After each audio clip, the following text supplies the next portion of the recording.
Pranam. Kunja Bihari Tirtha Madhava Kunja Bihari Jaya Gopichana Vallabha Girivaradari Jaya Gopichana Vallabha Girivaradari Yashodanandana Vajajana Ranjana Yashodanandana Vajajana Ranjana Yamunatira Vanachari Yamunatira Vanachari Tera Damadava Kunja Bihari Tera Damadava Kunja Bihari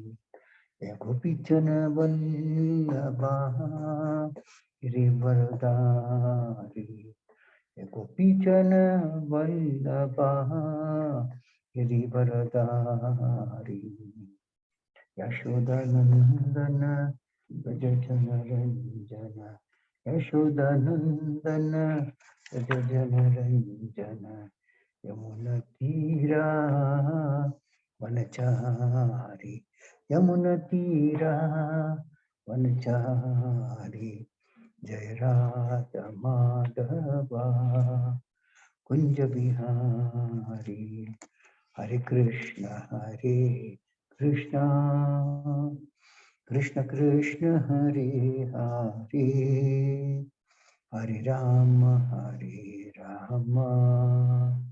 Rama Rama Hare Hare Hare Krishna Krishna Krishna Hare Hare Hare Rama Rama Rama Hare Hare Hare Krishna Krishna Krishna Hare Hare Hare Ram Ram Hare Hare Hare Krishna Krishna Krishna Hare Hare Hare Ram Ram Hare Hare Hare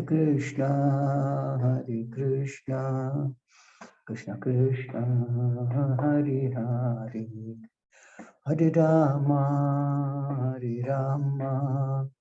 Rama Rama Hare Hare Jaya Prabhupada Jaya Prabhupada Jaya Prabhupada Srila Prabhupada Om Jnana Timiranda Snananjana Shalakaya Chakshurmilitamena Tasmai Shri Gurave Namaha Shri Chaitanya Manopishtam Stapitam Ena Bhutale Swayam Rupa Kadamahyam Dadati Swapadantikam Vandeham Shri Guru Shri Udapadakamala Shri Guru Vaishnavamscha Shri Rupam Sagrajatam Sarvana Raghunathanvitam Tam Sajivam Satvaitam Savadutam Parijana Sahitam Krishna Chaitanya Devam Shri Radha Krishna Padan Saganarita Shri Vishakhanvitamscha Ye Krishna Karuna Sindhu Dinabandhu Jagatpate Gopesha Gopika Kanta Radha Kanta Namostade Tapta Kanchana Gaurangi Radhe Vrindavaneshwari Shubhanuste Devi Paramami Paripriye Vancha Kalpatarubhyascha Kripasnubhya Evacha Patitanam Bhavanebhyo Vaishnavebhyo Namo Namaha Jai Sri Krishna Chaitanya Prabhu Nityananda Shri Advaita Gadadhara Shivasadi Gaura Bhaktavrinda Hare Krishna Krishna Krishna Hare Hare Hare Rama Rama Rama Hare Hare Moham Karo Devachalam Nande Degir Matapad Muhammad Deshi Gurum Jantan Parman Shri Chaitanya Ishwaram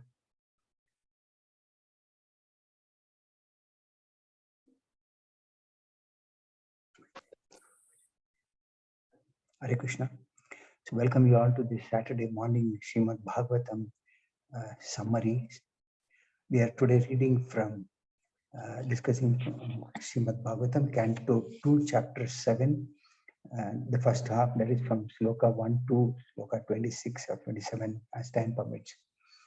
So the chapter is entitled Scheduled Incarnations. So the Lord appears in various incarnations for very purposes, which we'll discuss each one. The first incarnation of the Lord is Varahadev.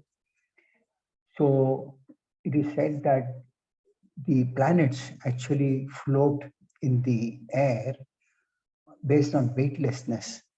The Lord is present inside each and every universe, in each and every planet, and makes them weightless, and in the process they float in the air.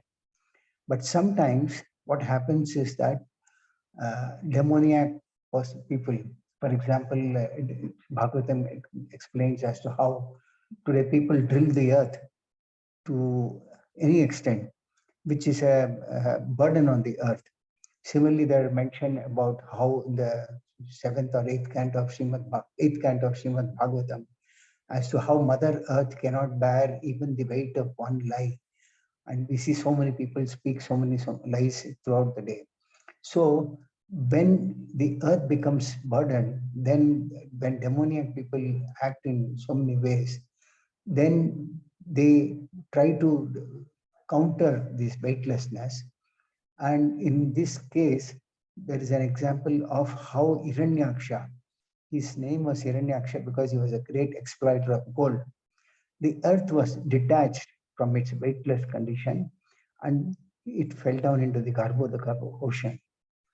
So Manu, who is Swayambhuva Manu, who agreed to create progeny, he asked for a field of activity. That means we all require some place of work, some place to worship the Lord. And then when Brahma saw that the ocean had actually Earth planet had fallen into the Garbhodaka ocean, he thought this is not in my capacity to bring the earth back to the surface. So he was meditating. Normally, a materialistic person thinks that he can do anything on his own. But Brahma is a devotee of the Lord. So he took shelter of the Lord, and as he was contemplating, then all of a sudden, a very small uh, entity in the form of a boar came out of Brahma's nostrils. Now, uh, generally, the hog is supposed to be a very dirty animal from the material point of view, and also the nostrils of anyone is also dirty. But here in this case, the Lord appeared in the form of a small boar from Brahma's nostrils. The Lord's body, as we have discussed before, is not composed of material elements like us, nor is it within the three modes of material nature, but the Lord's body is transcendental. And the Lord appeared in his Satchidananda Vigraha form, that is Satchit and Ananda, that is a spiritual body. So Hiranyaksha also, who is a demon, he had received benediction from Lord Brahma to attain near mortality. And he became very, very powerful. And he thought that he could show his power by taking his club. And he traveled all over the universe. So in the process of his travel, he came to the demigods. In fact, most of the demigods were fearful of him. But he came to Varuna, and he wanted to pick a battle with Varuna. Varuna said that I am already old. I cannot fight with you, but the right person is that the Supreme Lord himself. So uh, Hiranyaksha went in search of the Supreme Lord, and that is the time he came to this Garbhodaka ocean. And when the Lord realized that the earth has been put in the bottom of the ocean, the Lord expanded in such an enormous size, in the sense that from a very tiny insect, he expanded so as to be in a position to lift the earth planet from the Garbhodaka ocean. So the Lord's tusk also was in a size that he could easily lift this this earth planet from beneath the ocean. So that is the time when Hiranyaksha came and he challenged the Lord. In fact, the Lord picked up the earth planet, put it on the surface of the ocean, and then Hiranyaksha actually started abusing the Lord. Though the Lord tolerated all these things, but the Lord also wanted to have a sort of a battle with him. And it is said that the battle went on to such an extent that even the demigods were wondering as to how, if the Lord does not kill, it would be a big threat for them also if Hiranyaksha is not killed. But Lord was not, the Supreme Lord is such that nobody can kill him, and he doesn't have death also. So at the right time, the Lord actually killed Hiranyaksha, and then through his hoofs, he actually to kill him. And this way, Lord fulfill the desire of the demigods of killing them, and at the same time, he also picked up the Earth planet which was submerged in the ocean. The next incarnation is Lord Kapila. Lord Kapila, he was the son of Prajapati Kardam Muni and also his wife Devahuti. Now, Kardam Muni performed a lot of austerities throughout to get Lord Kapila, Lord as his son, and the Lord also appeared, and at the right time, Kardam Muni actually wanted to take up the path of renunciation and become a renunciant and leave for the forest. This is how the Esther years, people generally after crossing 50, they used to go to the forest and perform tapasya. So Kardam Muni wanted to go. He took permission from his son Lord Kapila himself. Lord Kapila is the incarnation of the Supreme Lord himself. And Lord Kapila, because he wanted to deliver his mother from the cycle of birth and death, he taught what is called the Sankhya philosophy. Every incarnation of the Lord come with a particular purpose. And in the case of Lord Kapila, he was a Shakti Avesha incarnation or an empowered incarnation. And he wanted to teach this knowledge called Sankhya philosophy. So he taught Mother Devahuti, and finally she also was delivered, and she went back to the planet of Lord Kapila. That is a planet for Lord Kapila also in the spiritual planets, and Mother Devahuti also went there. So this Sankhya philosophy, it is said it is an analytical study of material nature and concentration of the mind on the super soul. So the perfection of the Sankhya philosophy ultimately culminates in devotional service unto the absolute truth. This is there in the third canto, detailed in the third canto of Srimad Bhagavatam. The next incarnation of the Lord is the Lord appeared as Naranarayana. So the Lord exhibited by his personal way of austerity and penance, and he appeared in the twin forms of Nara and Narayana in the womb of Murti, the wife of Dharma, and was the daughter of Daksha.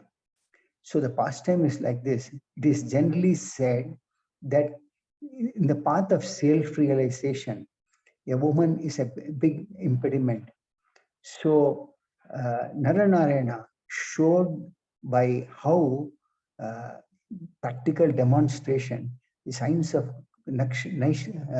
Naishkarmyam, that is how to practice celibacy. And the pastime goes like this.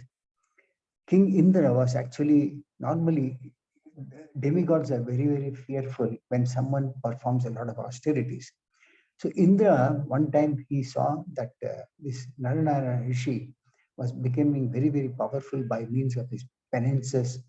So Indra thought that one day Naranarayana Rishi might seize the kingdom. So not knowing who this personality is, or who is this incarnation of Lord, Indra sent Cupid and his associates to the Lord's resident in Badrikashrama. Naranarayana Rishi, it is said that still there in Badrikashrama, which is in the extreme north. So Indra sent Cupid.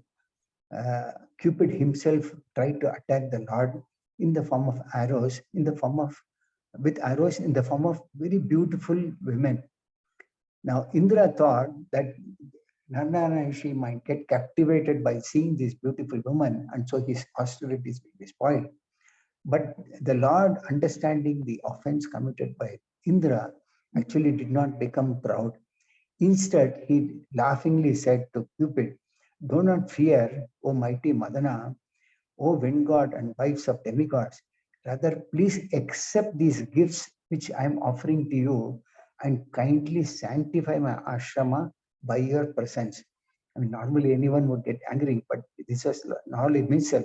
But he did not exhibit his anger, but rather he told Indra that please accept gifts from me, which I am offering to you, and in process try to please sanctify my ashrama by your presence.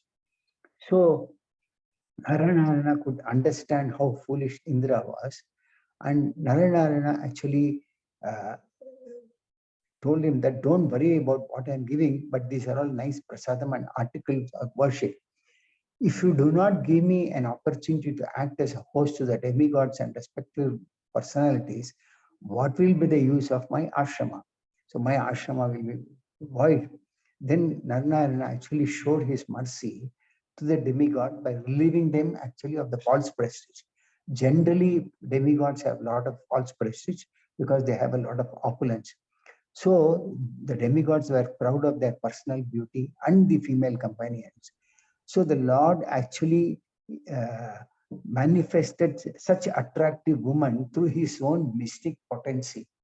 And finally, the Lord asked them to take these women with them, and the Lord gave them Urvashi. Urvashi is also one of the demigoddesses.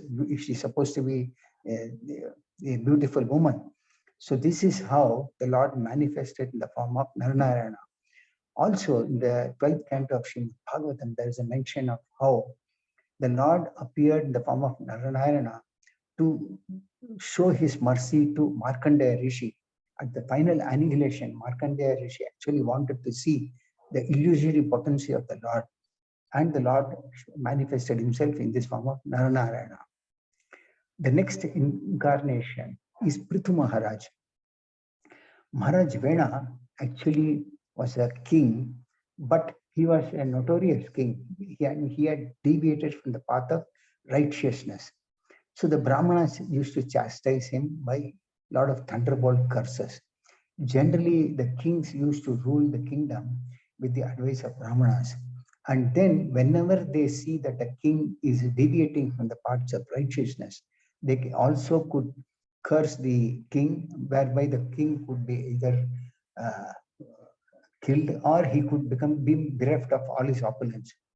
So by this process, what they did was the King Vena was burned with his, he was bereft of all the opulence and he was en route to hell. So when someone performs impious activities, the king or anybody goes to hell. So the Lord, by his costless mercy, descended as his son in the name of Prithu and delivered the king Vena from hell. And also, the Lord exploited the earth by drawing all the crops as much as possible for the benefit of all the living entities. Now, the point here is that the Brahmanas, they wanted to chastise King Vena for his misconduct. So they prayed to the Lord as well, uh, to the Lord for someone to incarnate so that the kingdom could be benefited. At the same time, they cursed the king. So due to his past deeds, the king neglected all the living entities in the kingdom. And so by the law of nature, he was punished. In the Puranas, it is mentioned that how when Maharaja Prithu heard about the hellish condition of his father, Vena, Vena was actually suffering from leprosy. And because of his misdeeds, finally, when Prithu Maharaj realized that his father was suffering, he went to a place for his own purification and relieved him of all the sufferings. So it is said that, yes, a son actually is one who delivers his father from suffering in hellish planets. That is why he is known as Putra. Putra means one who delivers his ancestors from the hellish planets called Pu. So Putra means one who delivers. So Prithu Maharaj actually, because being a son of King Vena, he delivered his father. Not only that, Prithu Maharaj was such a great, he was also an empowered incarnation, and he ruled over the earth and saw to it that the people don't suffer for want of resources. So he excavated the grains and other natural products for sustenance of the living beings to the satisfaction of people in general. And by this, he exhibited all good qualities and also his spiritual. It is said that in spiritual knowledge, Prithu Maharaj was exactly like Brihaspati. In self control, it is said that he was like the supreme personality of Godhead himself. And as far as the devotional service is concerned, he was a great follower of the devotees who were attached to the cow protection and rendering of all services to the spiritual master and the Brahmanas. And it is said that he was perfect in his shyness and he was very gentle in his behavior. And when he engaged in philanthropic activity, he worked as if they were on working for his own personal self. Even though he was always looking after the citizens in the kingdom, but he took personal interest into it, not like the kings which we normally see today. So throughout the whole universe, it is said the higher, lower, and planetary systems, Prithu Maharaj's reputation was so loudly declared, and all ladies and saintly persons heard his glories, which were very, very sweet, just as the glories of Lord Rama. There is a quote in the fourth canto of Srimad Bhagavatam, how Prithu Maharaj gave some very, very powerful instructions. Many instructions are there. We may not be able to take up those, but at least one or two powerful instructions which he gave, which are still applicable. In one instruction, he said that any king who does not teach his citizens about their respective duties in terms of varna and asrama, but who simply exacts tolls and taxes from them, is liable to suffer for the impious activities which have been performed by the citizens. In addition to such degradation, the king also loses his own fortune, which is applicable even today. That means if anyone who does not teach his citizens about the principles of varna and ashrama, but simply extracts taxes and tolls, then he is liable to suffer for his impious activities. In the process, what happens is he will lose everything, and he has also to suffer the reactions of his citizens. In one more instructions, he says, therefore, my dear citizens, for the welfare of your king after his death, you should execute your duties properly in terms of your position of Varna and Asrama. That means he says that even in the interest of me, you all should perform your duties as per the Varna and Ashrama. Then he says, always you should think of the supreme personality of Godhead in your hearts. By doing so, you will protect your interest and you will bestow mercy upon your king for his welfare after his death. So the king is concerned about his welfare after his death. So he is asking the citizens to execute their duties by which their interest will be protected and also the interest of the king will be protected after the king's death. The next important incarnation is Rishabdeva. The Lord appeared as the son of Sudevi, the wife of King Nabi, and he was known as Rishabdeva.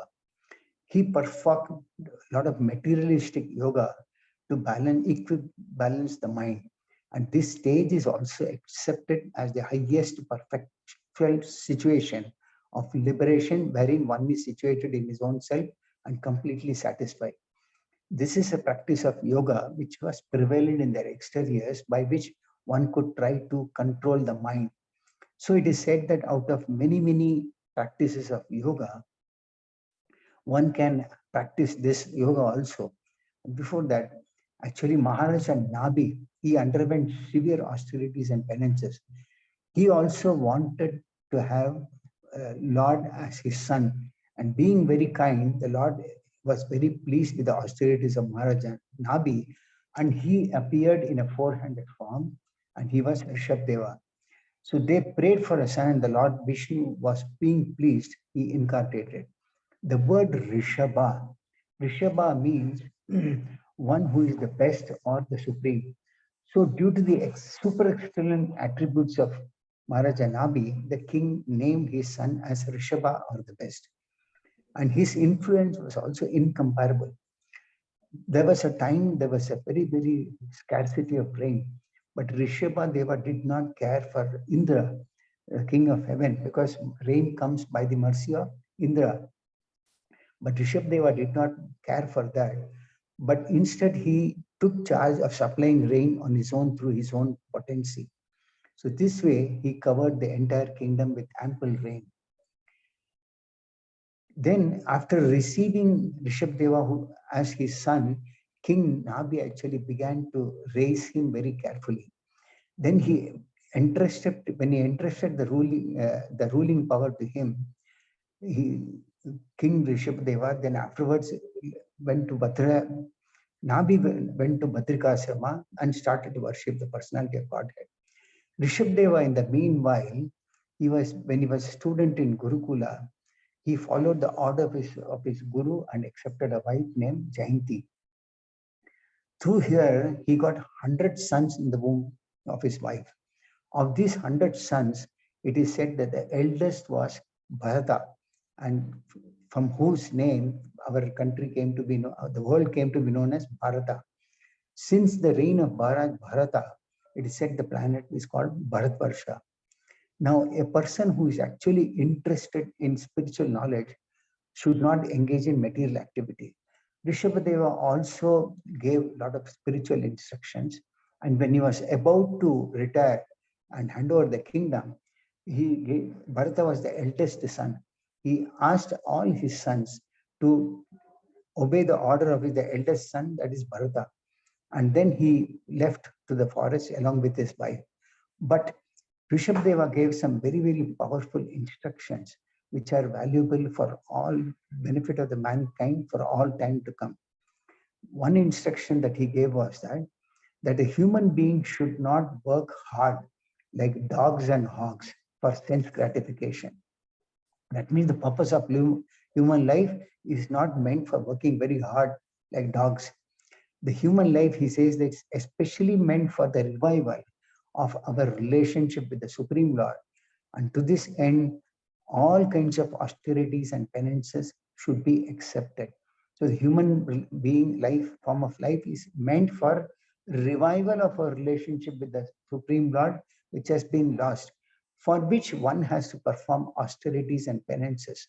Normally, we see that we take a lot of austerities and penances for our sense gratification, but these are to be performed for reviving our relationship with the Lord.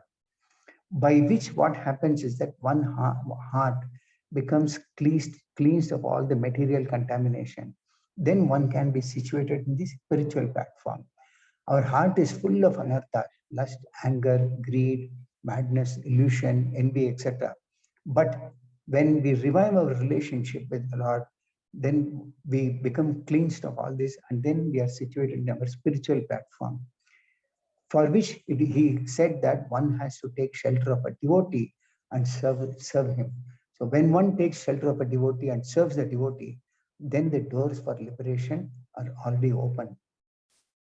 Then he also said that those who are materially attached to women and sense gratification gradually become entangled in material consciousness and suffer the miseries of birth, death, old age, and disease.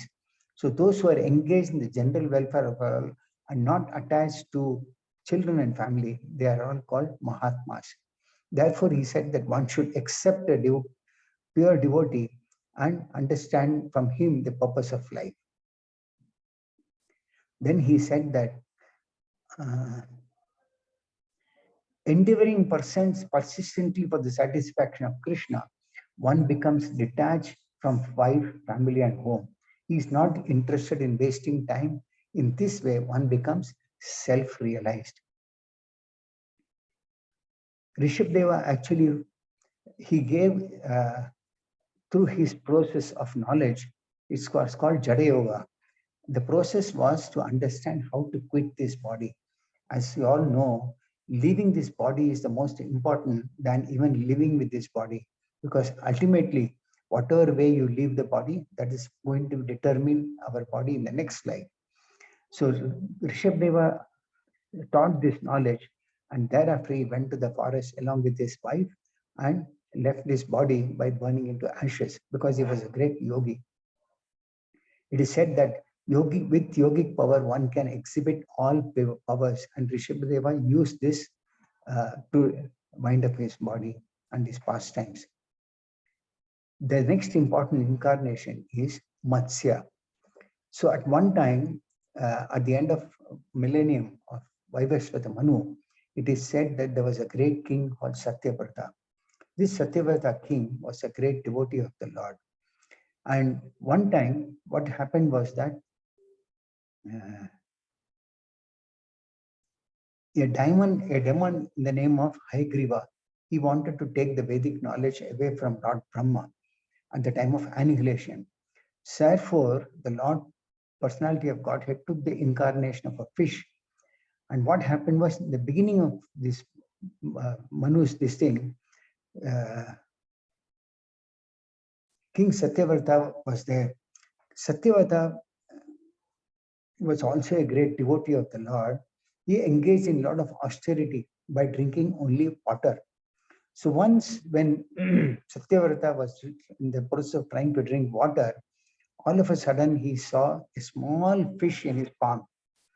Now the fish at that time appealed to the king for protection and told the king to keep him in a very safe place. So the king thought that, okay, the best thing would be to put him in a jug, water jug, because the fish was very, very small.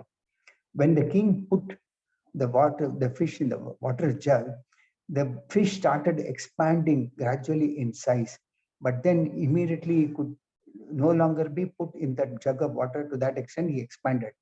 Then the king thought that let me put this fish in a big well.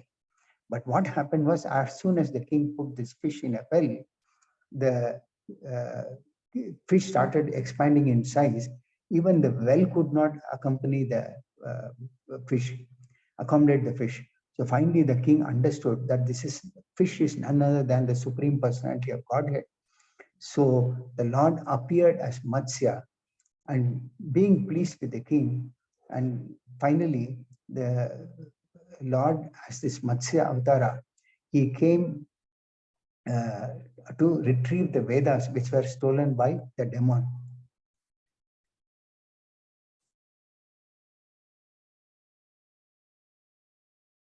The next important incarnation is the Lord appeared as Kurma.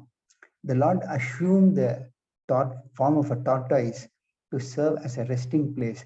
One time there was a great battle between the demigods and demons. Normally, demigods and demons, they keep fighting with each other. So there was a in the churning of a milk ocean, there was a mantra mountain which came out, which to take nectar. The mountain was actually moving back and forth, and the Lord appeared as as Kurma to take this Mantara mountain on his distinct shell.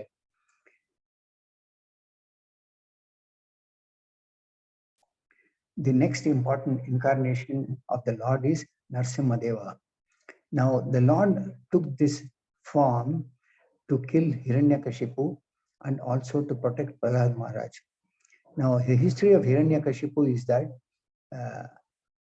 both Hiranyaksha and Hiranyakashipu were the first two demons to be born out of the lusty desire of Kashyapa Muni and Diti.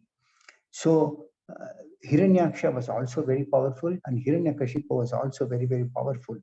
Now, Hiranyakashipu, he wanted to take the vengeance of his brother Hiranyaksha, and he did not want to be killed by anybody. So Hiranyakashipu actually started trying to use his intelligence by trying to cheat Brahma. He said that I want to be immortal. Lord Brahma said that I'm not immortal, so how can I give you mortality? How can I make you immortal? But Hiranyakashipu, what he did was, he tried to use his intelligence to see that by crooked means he could take the benediction from Lord Brahma to become immortal. He said, I should not be killed in land or water. Brahma said, okay. He said, I should not be killed by any weapon made by human being. He said, okay. Then he said that I don't want to be killed during day, during night. So this way, Hiranyakashipu actually took a lot of benedictions from Lord Brahma. But then Hiranyakashipu had a son whose name was Prahlad Maharaj. And Prahlad Maharaj was a great devotee of the Lord. He was a great devotee of the Lord because when he was in the womb of his mother, Kayadu, Narad Muni took her to his ashram, and he gave a lot of Vedic knowledge. In the process, when Prahlad Maharaj was in the womb, he learned these Vedic instructions and he became a great devotee of the Lord. So when Prahlad Maharaj was a small boy, he used to teach his classmates. He was admitted in the school. Prahlad Maharaj used to teach all his school classmates about devotional service, which Hiranyakashipu did not like. And he developed a hatred for Prahlad Maharaj. He tried to torture Prahlad Maharaj to the maximum possible by extent, by putting him, throwing him from into a well and trying to kill him by weapons and so forth. But Prahlad Maharaj could not be killed. Prahlad Maharaj was always determined and he always prayed to the Supreme Lord. So at one point of time, Prahlad Maharaj was asked by Hiranyakashipu, his father, that where is the Lord? How long he will protect you? Is there Lord? Is the Lord present in the pillar? Prahlad Maharaj said yes. And Hiranyakashipu took his weapon, Gada, and he hit the pillar from which Narsimhadev came in the form of a half man, half lion. Now, if you see here, the Prahlad Maharaj was not, Hiranyakashipu was not killed by any living entity. He was killed by the Lord himself, who came in the form of a half man, half lion, because he wanted that Hiranyakashipu wanted that he should not be killed by any animal or by human. But the Lord appeared as Narsimhadeva, half man, half lion. And he didn't want to be killed in land or water. So, but he was killed at the like a entrance. And then Hiranyakashipu did not want to be killed during day or night, so he was killed in the middle of the night. So this is how, when somebody, materialistic people always try to find some ways and means to manipulate whatever they want to suit their own convenience. But here, this is a particular example of how, irrespective of whatever one tries, ultimately it is the Lord who empowers a devotee also. At the same time, the Lord kills the non-devotees also. There is one thing that Hiranyakashipu was a very, very learned person, but still he was against the principles of religions. So education, Vedic education just itself is not important, but practice or application in the right perspective, in the path of righteousness is what is important. Also, Prahlad Maharaj offered some, when Hiranyakashipu was killed, the Lord was so angry that nobody, not even the goddess of fortune, could go near him. But Prahlad Maharaj was sent by the demigods and goddess of fortune. And when Prahlad Maharaj went near the Lord Narasimhadev, Narasimhadev was totally cooled down. And then Prahlad Maharaj offered some very, very nice prayers, which are the 7th canto of Srimad Bhagavatam, which are all giving a lot of very, very important instructions for mankind.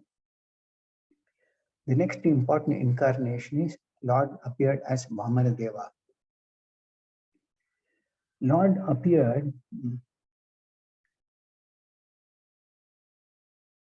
as Vamana Deva as a dwarf. He was the youngest son of Aditi. And because he surpassed all the planets of the universe, he is the personality of Godhead himself. Actually, Bali Maharaj actually conquered all the planets of the universe, of course, by rightful possession. A king normally conquers whatever is possible by his powerful strength. Bali Maharaj also, he was possessed a lot of strength, and in the process, he conquered all the universes. But one good thing was he was very charitably disposed to the Brahmanas. So when Bali Maharaj took everything by his power, Then that is the time Bali Maharaj actually did not have any these things for the demigods. The demigods went helter skelter, and in the process, the Lord had to find a way out of taking back everything from him. Now, Bali Maharaj, it is said that one time he died in a fight, but Shukracharya somehow regained his life. So he was engaged in the service of Shukracharya. But what happened was, when Bali Maharaj became very, very powerful, uh, he conquered all over the universe. But then uh, the demigods could not fight with him. So the demigods all prayed to the Supreme Lord. And at that time, the Lord decided to come in the form of Bali, as Vamanadev, as a dwarf. That is a time, actually, the Lord appeared as Vamanadev, and Bali Maharaj was being very, very charitable to the Brahmanas. The Lord came and asked him for some charity. So Bali Maharaj did not realize at that time that what is he going to ask for in terms of charity. So Bali Maharaj said, ask whatever you want. Bali Maharaj, Vamanadev said that I want 3 steps of land. Uh, at that time, Shukracharya, who was a spiritual master, Bali Maharaj's spiritual master, he said, don't go by whatever this dwarf Brahmana is asking for, because he is none other than the Supreme Lord Krishna himself. But Bali Maharaj, being very charitable, he said there is nothing more worse than cheating a Brahmana, because by cheating a Brahmana, one has to go to hell. So Bali Maharaj actually wanted to honor. But what happened was that when Lord uh, asked for 3 steps, with the first step, the Lord conquered all the planets in the upper planetary systems. And with the second step, the Lord conquered everything at the lower planetary systems. And in this way, everything was taken over by Vamanadev from Bali Maharaj. And finally, there was one more step to be taken. So that is the time Vamanadev asked Bali Maharaj, I have taken everything, but now there is one more step which you have to honor, because you have already agreed to give me. But then Bali Maharaj did not have anything. That is the time actually Bali Maharaj asked the Lord to place his lotus feet on his head. And Bali Maharaj completely surrendered to the Supreme Lord. So, in the process of Shavanam, Kirtanam, Vishnu Smaranam, it is said that Bali Maharaj is an example of how great he was in terms of Atma Nivedanam, or surrender. So Bali Maharaj surrendered everything, and he surrendered everything disobeying the orders of his spiritual master Shukracharya. That is, it is mentioned that it is true that if spiritual master's instruction is not in favor of one's spiritual life, one can even ignore his spiritual master's instruction. So Bali Maharaj did so, and to please Vamanadev, he surrendered everything to the Lord.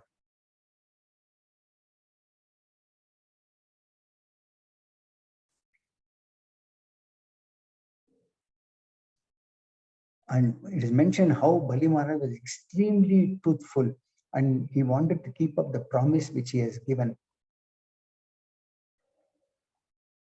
Also, it is said that Bali Maharaj specially remembered the determination of Prahlad Maharaja in devotional service. Prahlad Maharaj was his grandfather, and Bali Maharaj remembered how Prahlad Maharaj was very, very determined in his devotional service, and that is how Bali Maharaj succeeded.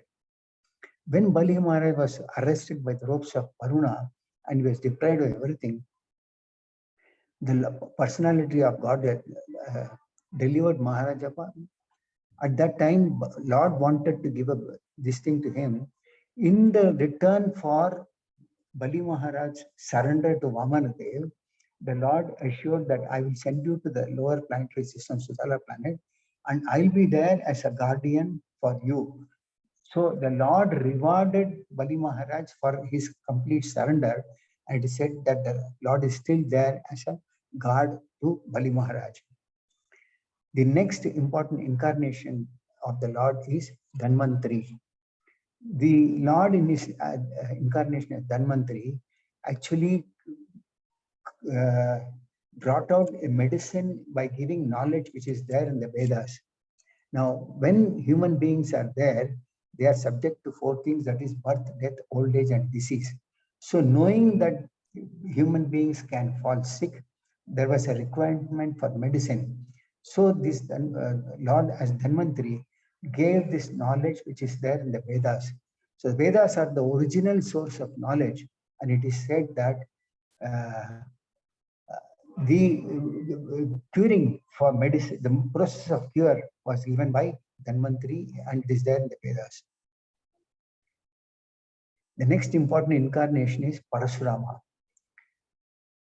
Parashurama actually is an empowered incarnation of the Lord, and whenever the Kshatriyas turn away from the path of absolute truth, the Lord incarnates, and in this incarnation as Parashurama, he uprooted all these unwanted kings who are there as a burden on the earth. Now, the pastime goes like this.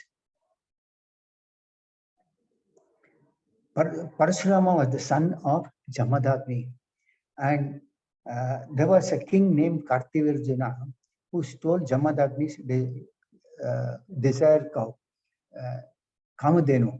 Jamadagni had a cow called Kamadhenu, which could fulfill all the desires. So Kartivirjuna, he stole this cow, and Parashurama could understand that this has been taken away by Kartivirjuna. So later he annihilated this Kartivirjuna. Now Jamadagni told him that killing a sinful, his father told him that killing a king is sinful, and therefore as a Brahmana you should have tolerated the offense. Therefore Jamadagni advised Parashurama to atone for his sin by traveling to all the holy places. One time when Jamadagni's wife, that is Parashurama's mother, her name was Renuka, she went to bring water from the Ganges, and at that time she saw the king of Gandharvas. Now Gandharvas normally enjoy the company of the Apsaras, all heavenly damsels. But when the king of Gandharva saw Renuka, Parashurama's mother, he had to develop an attraction for her, and she was also captivated seeing him. But because of this sinful desire, she was to be punished by her husband. So Parashurama was asked by Jamadagni to kill his mother. Now, because his father ordered, Jamadagni killed his mother. But what happened was that he had the power to revive her back to life. So he killed also, at the same time he brought her back to life. Now, seeing this Kartivirjuna taking the cow, Parashurama wanted to take revenge. Therefore, Parashurama left his ashrama, and it is said that Kartivirjuna came and he saw that Parashurama came to his ashram and saw that his father was killed. And he was determined, Parashurama was determined to take vengeance. And it is said that he went with his axe and traveled all over the world and killed all the Kartivirjuna's sons, family, everybody. And the whole world became a river of blood. So Parashurama not only killed, not only the sons, but then the Kshatriyas, who are a great nuisance in the society, he killed something like 21 generations of the Kshatriyas. So this is how Parashurama annihilated all of them.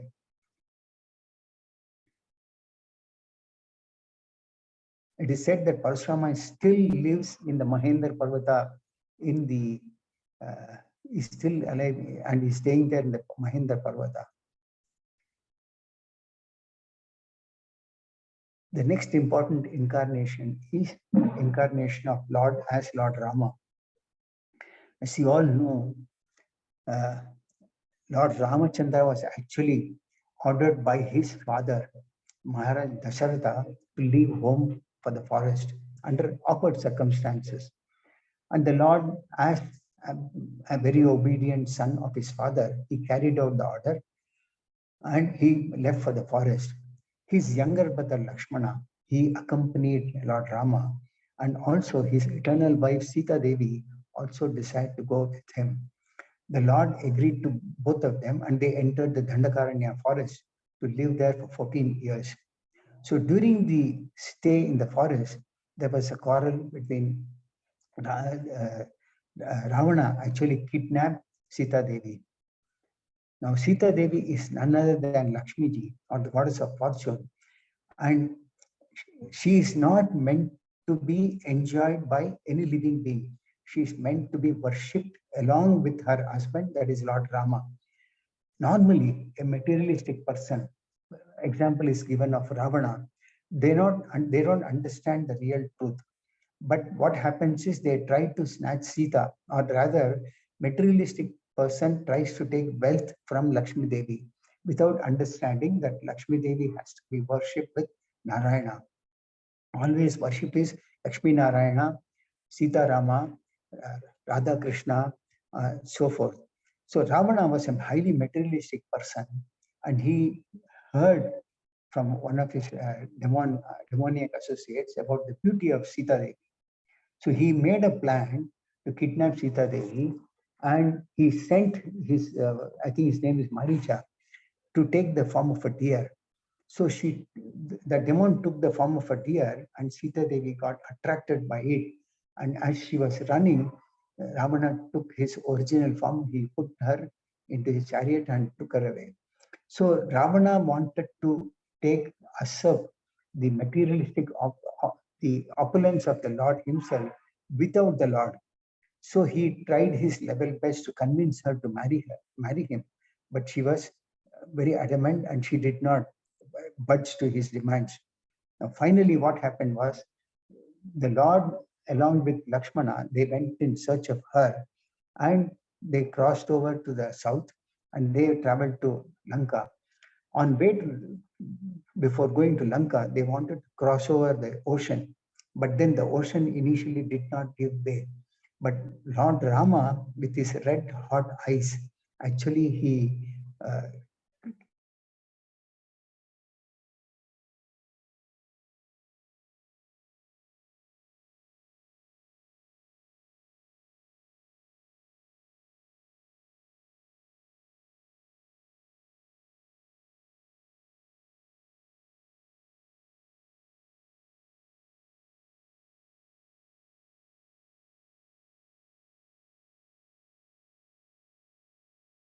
was one of Kaikai was one of the associates of Dasaratha, and she was actually devoted to Lord Rama. But what happened was that because of her association with her servant Mantra, her consciousness was also contaminated, and she devised a plan to send Rama to the forest along with his wife and his brother. So the point is that association of a wicked person is very, very dangerous to one's progress in spiritual life. Another important point that is given is that Dasaratha gave benediction to Kaikeyi, and he said that one should not give benediction to a woman out of love. Generally, the love that we see in the material world is not real. It is not a true love. It is lust. So many times promises, etc. But it is said that one should not give such a benediction to a woman.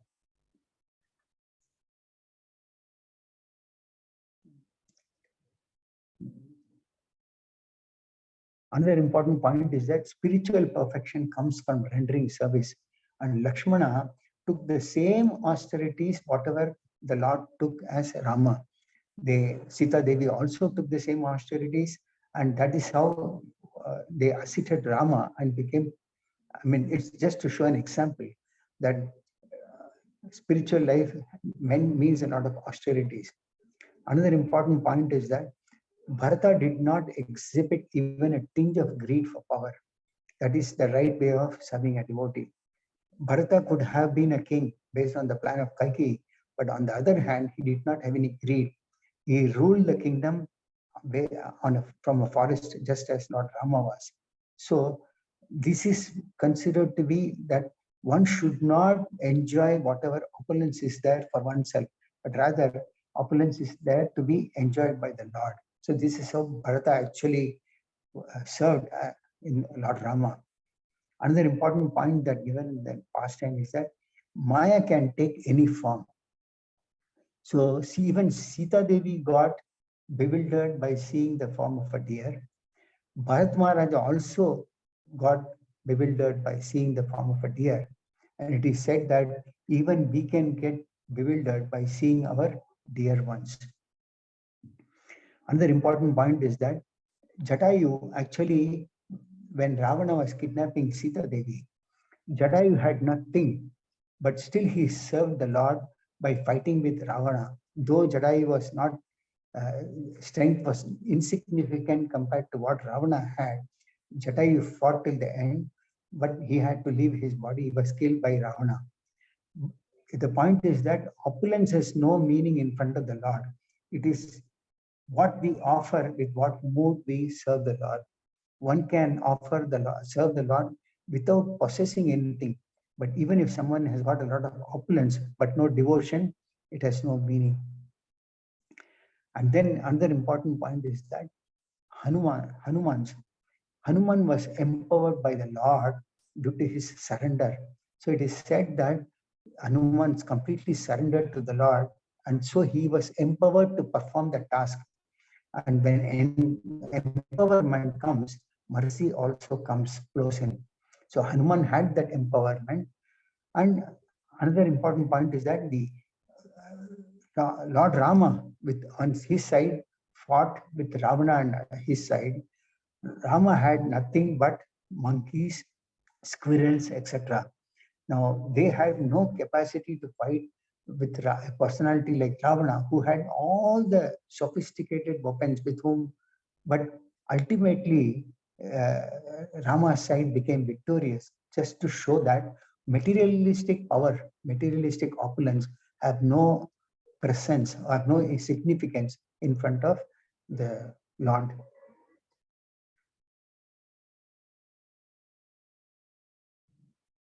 So these are some of the important pastimes of Lord Rama.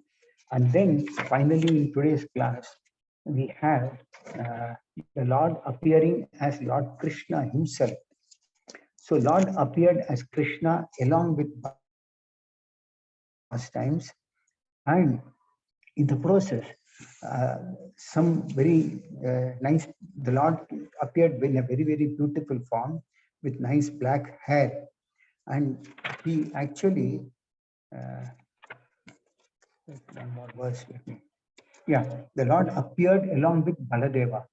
Whenever the Lord appears along with his expansions on associates.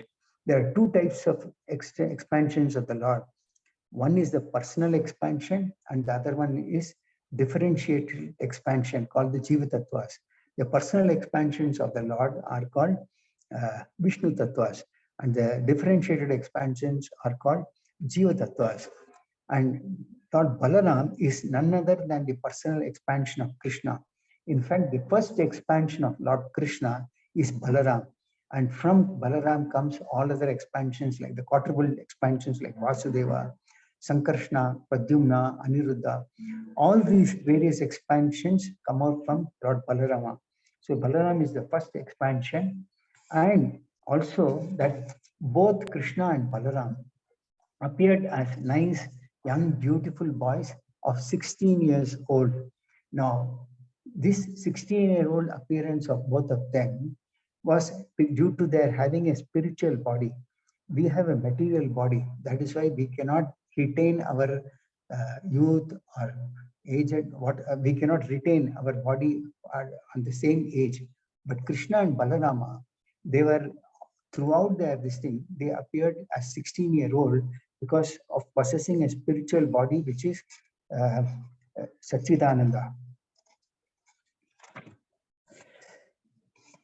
And their body is nothing to do with the material world. The material body that we all have. Our bodies are made up of material elements, whereas their body is made up of spiritual this thing that is Satchidananda. Also, in the next verse it is mentioned how the Lord, as the Supreme Lord, he played very nice pastimes even from his appearance. It is said that the Lord, as when Krishna was there in the lap of his mother, this demon Putana, she wanted to kill Krishna. So Mother Yashoda, Putana actually came in the form of a very attractive, beautiful woman. But then what happened was that she wanted to feed Krishna. And when she approached Mother Yashoda also pleasingly handed over the child to Putana. Lord knew that who this personality is, that she was a demon sent by Kamsa himself. So Lord sucked her, and in the process of sucking her breast, the Lord sucked her life air also. So Putana wanted to kill, but she was killed by the Lord. And when she was killed, she expanded to the size of about 6 miles. Actually, she came in the form of a human, beautiful human being only as a woman. But when she was killed, she took a form of a demon, which was her original form, and she extended to the size of about 6 miles, it is said.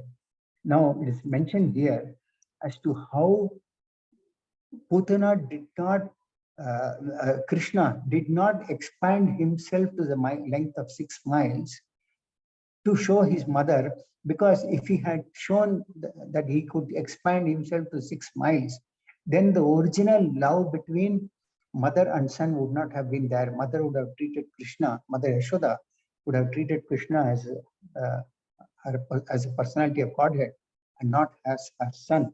So Krishna, even as a small child, killed her, the demon, but then she revealed her original form to the extent of that she could extend to 6 miles. As Vamanadeva, it is mentioned how the Lord appeared as a dwarf and took possession of his land promised by Bali Maharaj. So in this way, the Lord can perform his pastime even as a small child, or he can even extend to whatever size he wants. As they say in the case of Varaha, we saw that Varahadev, he appeared in the form of a small insect coming from the nostril of Brahma, but then he expanded himself to the size of a big boar to carry the universe. So in this verse, there is also a mention of how the Lord, when he was just 3 months, he killed Sakatasura. This Sakatasura was a demon who was hiding in the cart of, uh, behind a cart in the house of Yashoda Mai. So when he was crawling and was disturbing his mother, finally Krishna killed him. Uh, killed him. And then there is one more pastime that is mentioned here as to how Krishna, as a small child, she was tied by Mother Yashoda. As we all know that the Damodara pastime, Krishna used to steal butter from many of the gopis. And Mother Yashoda was wondering, how can I make such a nice butter, which can be even better so that my son does not go and steal. Now, Krishna stealing of a normal man, they are different, because Krishna's performance pastime as a stealing and a normal man stealing are different, because Krishna's stealing is absolute. Krishna does for the pleasure of his devotees. All these incarnations and pastimes that we have discussed, Krishna performs for many reasons. One is he annihilates the demons, he protects his devotees. Also, Krishna relishes transcendental relationship with his devotees.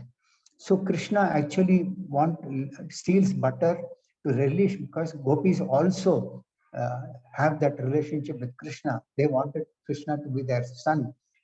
They would also like Krishna to be coming and taking away their butter that may have made by them. So Krishna actually, Mother Yashoda wanted to make the best butter possible. But one day when she was churning the milk, which was kept in the feeding Krishna, she had kept the milk in the cooker, in the stove, which she wanted to use it for making the best butter. But as the milk was boiling and coming out, she thought that she should put Krishna down for a minute. But Krishna did not want her to be putting down, because he thought it is an interruption in her service. Similarly, Krishna does not like any type of interruption in the process of our rendering devotional service to him. Krishna got angry and Mother Yashoda had kept a big pot of butter and it was hanging. Krishna picked up this thing, climbed on it and broke the pot of butter and took the butter and he went outside. Not only did he go outside, but what he did was he started distributing this butter to all the monkeys and others, and he also started eating. When Mother Yashoda returned back, she saw that Krishna was actually feeding this butter to the monkeys and she was very, very angry. So what she did was she took a piece of a stick and she started chasing Krishna, saying that I am going to punish you today. And she was trying to chase, but then she could not chase Krishna. He was a small boy because nobody can chase the Supreme Lord. But Krishna, what he did was he could see that his mother was chasing and finally he gave himself to the mother. So Mother Yashoda, what she did was she brought him and then tied him up to a chisel. A chisel. I don't know what it's called, a chisel. So she tied him up, and then with a rope, she wanted to tie with a rope. But then when she was tying the rope with a rope, it was always 2 fingers short. Now, she asked to get some more ropes. The gopis around, they brought some more ropes. Still, after tying all these things, still it was 2 fingers short. But then Mother Yashoda, Krishna could see her mother was actually getting frustrated in the process of tying up. And finally, to give his mercy, he let her tie up. Now, what Krishna did was, after Mother Yashoda went in, Krishna dragged this grinding mortar, and he passed through 2 trees which were there. And in the process, the 2 trees fell down. Now, these 2 trees were none other than Nalakuera and Manikuriva, who were the sons of the king of treasure. This Kuera was the king of treasure, and his 2 sons were Nalakuera and Manikriva. They both were actually one time drunk, and they were in the association of many beautiful women, and they were drunk and they were without any clothes. Now, Narad Muni was passing by, and when he saw the women who were there, they became very, very sensitive and they dressed themselves. But these 2 sons of Kuera, they were arrogant because they were drunk. And generally, when somebody is drunk and when he's in the association of women, he becomes proud. So they did not bother. So Narad Muni actually cursed them to take the form of a tree in the next birth.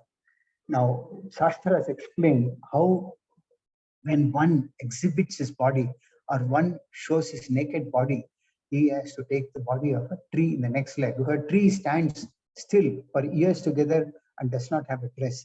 So both of them were cursed, but then when they were cursed, they begged pardon. And Narad Muni said, yes, one day Lord will come and deliver you.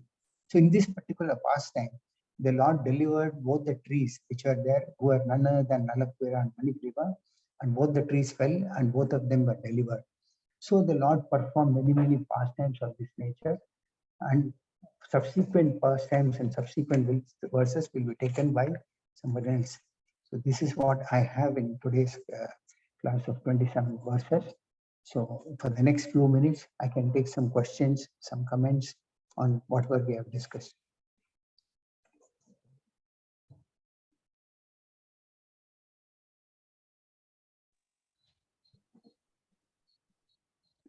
Hare Krishna Prabhuji, Dandavat Pranam.